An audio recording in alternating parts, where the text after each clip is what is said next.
சாப்பிட்டுட்டேம்மா. சாரிக்கு நான் இப்போ தான் டீ குடித்தேன். வரையா டீ சாப்பிட்லாம்? பவானி சிஸ்டர், தோசை மாவுலே என்ன போட்டிங்க? தோசை மாவுலையா?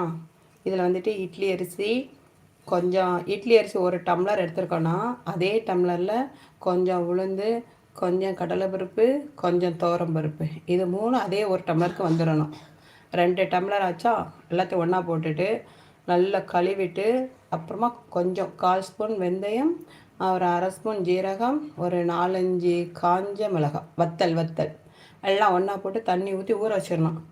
ஒரு 4 மணி நேரம் ஊறினதுக்கப்புறமா அரைச்சிட்டு, அது கூட மஞ்சள் பொடி, உப்பு, வெங்காயம், கொத்தமல்லி இலை இதெல்லாம் கட் பண்ணி போட்டுட்டு கலந்துட்டு மேலே வந்து ஒரு தாளிப்பு கொடுக்கணும். கடுகு, கடலைப்பருப்பு, பெருங்காயப்பொடியெலாம் போட்டு கொஞ்சமாக தாளிப்பு விட்டுட்டு தோசை சுட வேண்டியதான் ஆன் த ஸ்பாட்லே. நம்ம வந்து அதுக்கப்புறம்லாம் மாவு வந்து பொங்கணும் புளிக்க வைக்கணும்லாம் இல்லை. அரிசி ஊறதுக்கு மட்டும்தான் டைம் எடுக்கணும். அரைச்சதுக்கப்புறம்லாம் டைம் எடுக்கவே வேண்டாம். இதுதான் அடை தோசை மாவு. சூப்பராக இருக்கும், டேஸ்ட்டாக இருக்கும்.